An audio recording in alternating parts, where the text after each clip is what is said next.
Welcome to My Life, Tanya Applied, with Rabbi Simon Jacobson, a journey into the deepest teachings of Torah and their application to our personal, emotional, and psychological lives.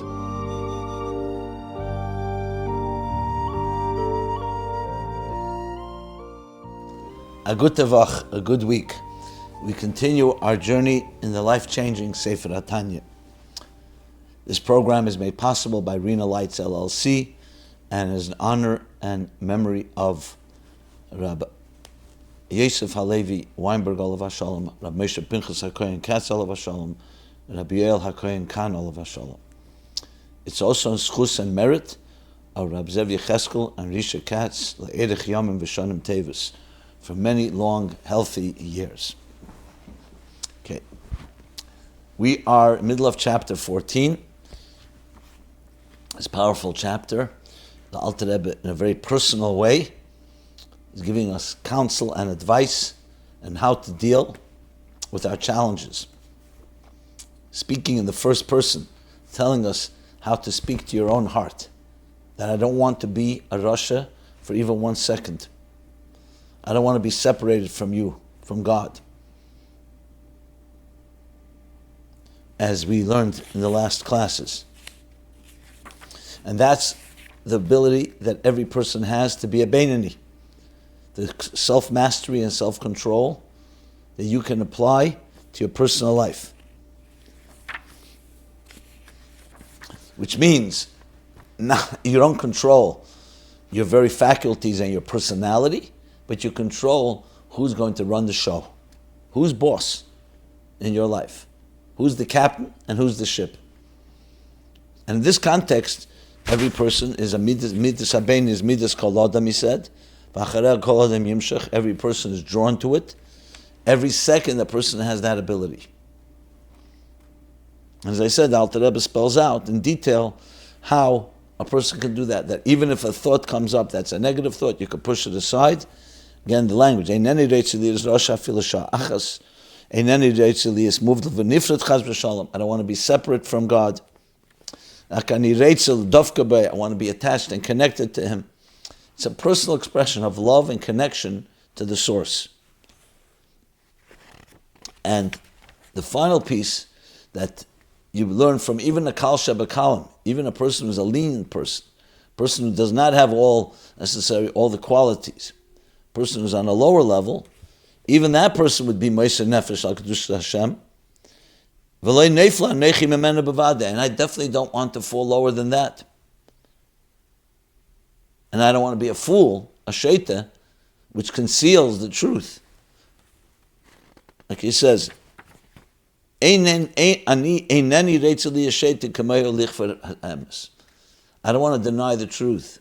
The truth is that every second a person does, God forbid, a sin. That's why every second is a disconnection. Even though a fool can convince himself, maybe I'm not disconnected, I'm still connected. I don't want to be a fool like that. And all that is the advice that we're given of how the Alter Rebbe teaches us how to be a Beinani at any given time. And this is completely the control of every individual. The next piece in Tanya is going to say, and what is not in our control. The beginning, if you remember, he used the words that this is not a dover hamasur lelev. This is control over your thought, speech, and action. And he used the expression, because a Beinani ein moyez bara, does not despise evil. That would be something you can't expect from every person. Shezeh dover hamasur lelev. That's something that's given over to the heart. You can't regulate the person's very emotions, like saying a person shouldn't feel hungry. You do feel hungry. You can control yourself over a day, a few days, but you can't change your personality. But a Beinani is not asked to change your personality, it's actually asked to actualize your personality. So now he's going to go back. So what is a dover? What about the dover hamasur lelev? Now the next section you can learn, the Alter Rebbe in a sense is almost making it prohibitive, that some people are just not made to be able to completely despise evil. Only tzaddikim, as we're going to learn. They're only people that are created that way. The rest of us are not capable of it. So it almost seemed to suggest that till now we're talking about what we're capable of. Now we're talking about what we're not capable of, which always leaves a taste, oh, you know what? So even though I reach these high levels of a Beinoni, it's still being driven home that I can't really reach the highest levels of a tzaddik. But the truth is we have to learn Tanya the exact opposite way. Alter Rebbe is not coming to exclude us. He's coming actually to pacify us, to tell us in a healthy way that what we're, just as we know what we're capable of, we have to also know what is not in our control, is not because to make us feel bad, but on the contrary, to affirm and validate what we're capable of. So let's say a person is running a marathon. They can run a marathon of 21 miles. They want to run a marathon of 40 miles. And someone says to them, 40 miles is not something that everybody can do. Some people's muscles are just not there. The conditioning is not there. That's not coming to tell you can't, you're a failure. On the contrary, if you remember back at the end of chapter 13, a very vital piece, where he spoke about that the true love of God, Am Islamite is by tzaddik. But then he went on and said that for a Beinoni in his situation, according to his matzav, his state of being, it's emes lamite what he does. So you see there as well the same idea. He's not coming to tell us what you can do. He's coming to say that which you could do, and then don't agonize over something that's not meant for you. So it's not meant to diminish, it's actually meant to empower. And indeed, when you continue learning Tanya, you see that the real kavanah is the battle of the Beinoni, not the tzaddik. The tzaddik has a role to play, but that's not the purpose of why neshama comes down below. So with this short introduction, let's now go into the next piece. Mashen Kain, after we just spoke about what is in our control, that we're capable of controlling in thought, speech, and action, not to do anything negative, not only to do positive. Now, Mashen Kain, by contrast, B'dover HaMosel Lelev, with matters of the heart. A Mosel Lev means literally matters that are given to the heart. So like a heart is a certain natural entity and has natural tendencies. So Dover HaMosel Lelev, not Mosel L'maisa Dibur Machshava, things that are given over to your actions, behavioral and emotional and cognitive expression, that's thought, speech, and action, or action, speech, and thought, that you have control over. But Dover HaMosel Lelev, here we're going to explain that this is something that is not expected. So you know nothing to feel bad about. If a person will say, okay, I control my behavior, my thought, speech, and action, but I still have a temptation. So it can make you feel down. So no, nothing to feel down. That's a Dover HaMosel Lelev. And as he spells out the Hainu, what does that mean? The Hainu. She'yaharam mos mamish belev. Namely, that the evil of serving our own needs should actually be despised in your heart. Mamish. V'sonei b'tachlis sina. And detested utterly. B'tachlis sina. We're not just talking about avoiding it or ignoring it, but we're talking about here, again, the word mamish and tachlis. This is very important, those words. Because obviously a Beinoni who's driven to serve God in thought, speech, and actions, doing whatever he can, you like something, so you dislike the opposite. But that's not a fundamental at the core. It's not mamish. It means that when you want to do something good when you want something good, I mean, think of it lahavdil in business. If a person is very focused on their business and then suddenly someone comes with a distraction that takes away himself and his employees from the business, he's going to reject him. He's going to, say the word despise is maybe not the right word, but utterly reject him. But not because he's rejecting the person, because you're interfering with the success of our business. And the same thing here. By Beinoni, obviously, he's avoiding everything negative. But to say the words,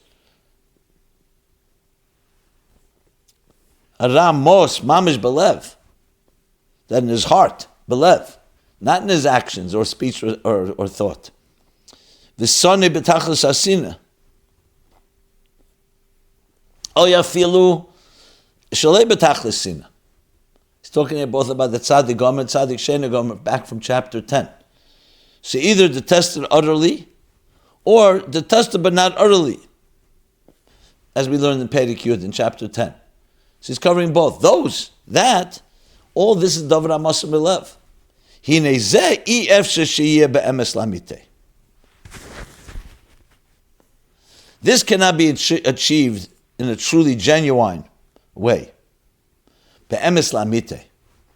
See again the focus, he's going to the extreme. We're not talking about be'emes, we're not talking about partially or temporarily or the moment. We're talking about in the form of davar ha'maseh. We're talking about, again, the words, mos mamish belev, soni betachlis sina. So that cannot be emes lamite, truly genuine. Ela yedei gedel v'tekev ha'avel Hashem. So now he's going to continue to explain how you could. But let's talk about this for a moment more before we get to how a person can achieve that and who can achieve that. So here right away the Alter Rebbe is essentially telling us, again, in a personal, think of the Alter Rebbe speaking to you one-on-one, in a personal yechidus. One-on-one, soul to soul, yechid to yechid. So he's saying, the midah beinani is what you are. It's a tremendous level. Your ability of self-mastery, self-control over your thought, speech, and action. Never to transgress, never to in any way go away from God. You were created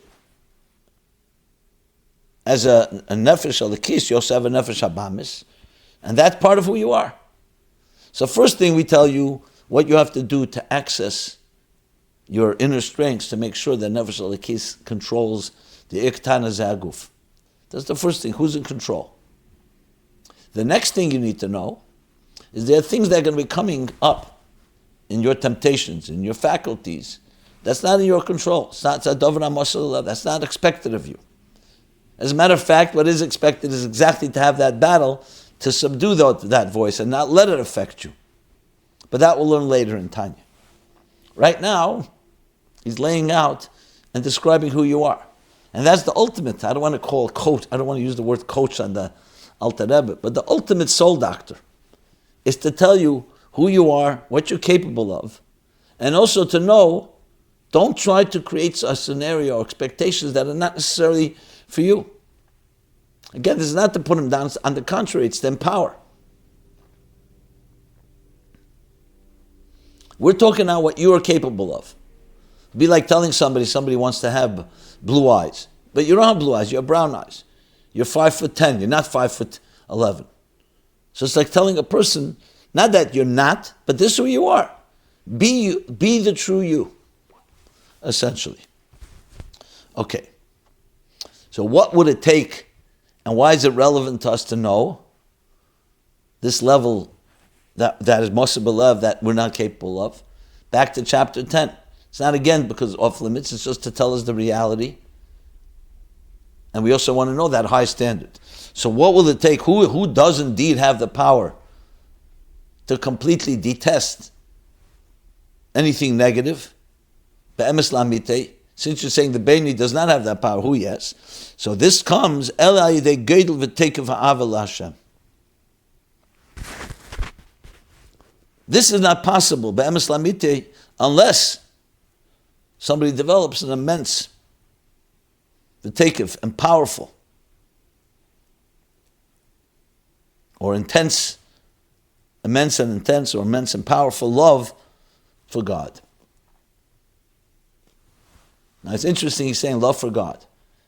There's love for God, we talked earlier that every neshama loves God. Every neshama is connected to God. Even the kal shebekalim.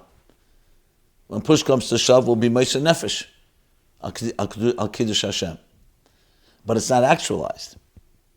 It's only when push comes to shove. And also, even then, as we learned, a sheita could be that covers up and he thinks he's connected. That's possible. But a person who has true powerful love for God in the revealed way, not just doesn't deceive himself, that absolute love doesn't allow anything opposite of God to enter into him. And this is a very unique level. Because we're not talking about behaviorally. We're not talking about thought and speech and action. We're talking about the fundamental person, the Moshe Lelev. So there you need a different wiring. And he goes further. Take of Ava Hashem, and not just Tam Take of Ava Hashem, but B'chinas Ava B'tanugim. Because you can have a fiery, passionate love. A Beni could also have that. But he's going further. Ava B'tanugim. Because we're looking here to be able to create a situation where a person is completely despises absolutely everything that's negative. So it's not just enough to love. You can love something very beautiful. You can love that to daven. That doesn't automatically mean that you despise absolutely everything that's opposite of davening. While you're davening, you love it. Then you can go after davening and God forbid, we're not saying anything prohibited, but you can do something that's not completely aligned with your davening. Why? Because that was what you were doing at that moment. It doesn't describe your very essential personality.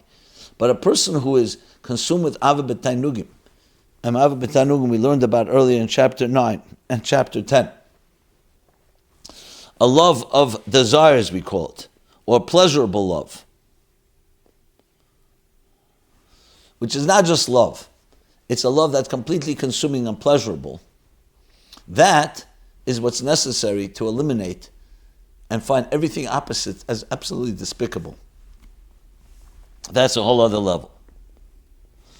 For example, think of a person who's a very clean person, extremely clean. They're obsessed with cleanliness. So they walk into a room that's somewhat dirty, or somewhat even one blemish, one piece of dust. So for another person, it may not bother them. But for this person, because they're so extremely dedicated to cleanliness, every little thing will matter.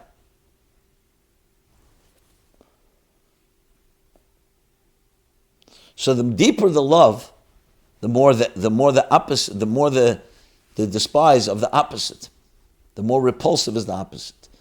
Ava B'tainugim is a level where a person is completely consumed with godliness. There's no other option. So any little thing that's not that is already despised.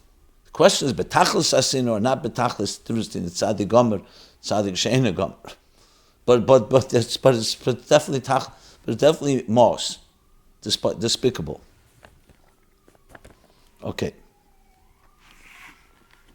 And now he's going to explain further to explain how these levels are not accessible to the regular person. So he continues. What is it? So he says, Lisanig al Hashem me'ein elam haba. To take pleasure in God in a way that is a foretaste of the world to come. Now you could ask, why is he adding this?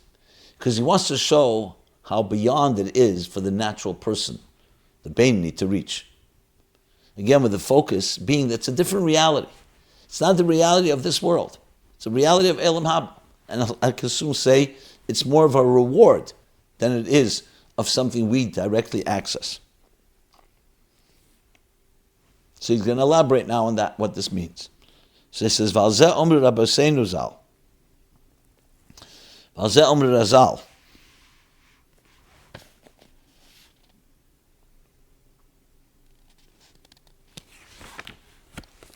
Elamcha tir bechayecha chulu. You shall see your world in your lifetime.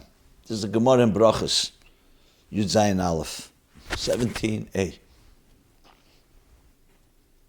So the pashtus of the Gemara is talking about a blessing they say to someone they part from each other. You shall see your lifetime. It's talking like Rashi says, your material world, the physical world. But the deeper interpretation, as he's explaining it here, is you're seeing Elam Haba, Me'in Elam Haba.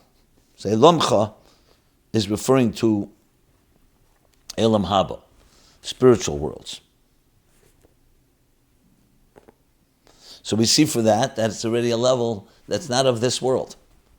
Midas kol adam v'acharei kol adam yemshach is of this world.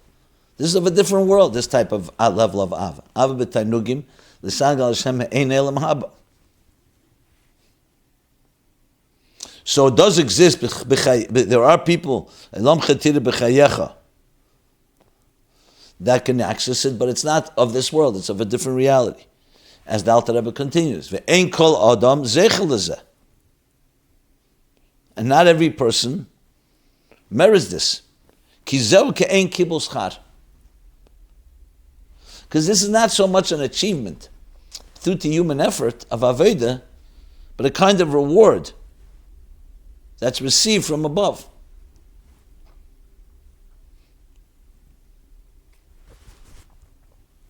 So we see here that this idea of pleasurable love, Ava b'tainugim, as he began,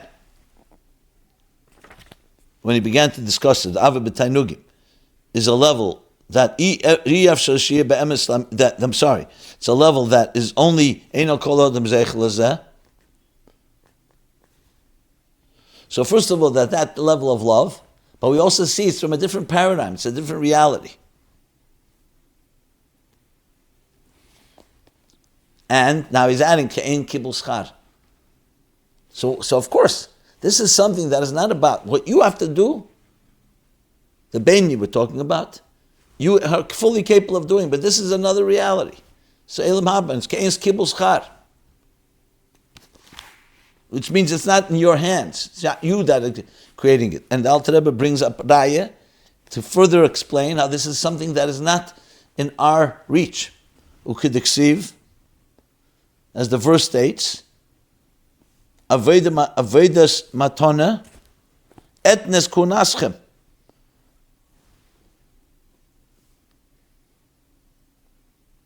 I have given you the service of your priesthood as a gift.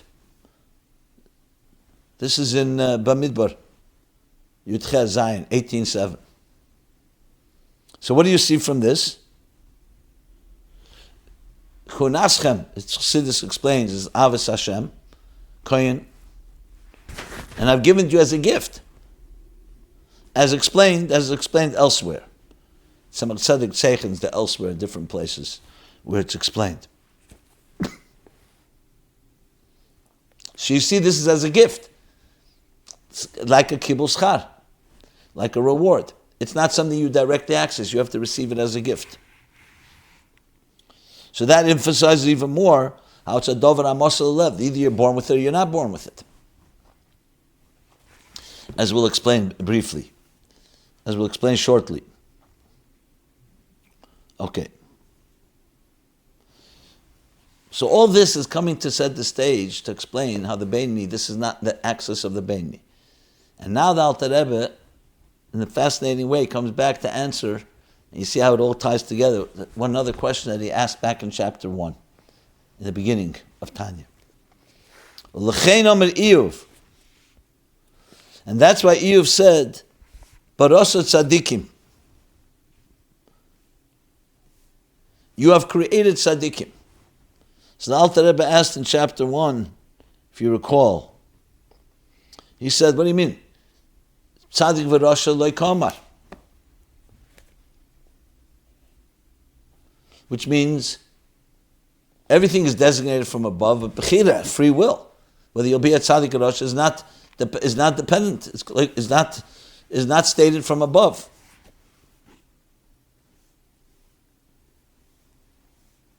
It's up to our choice. So how could Iyuv say barasa, tzadikim barasa tzadikim?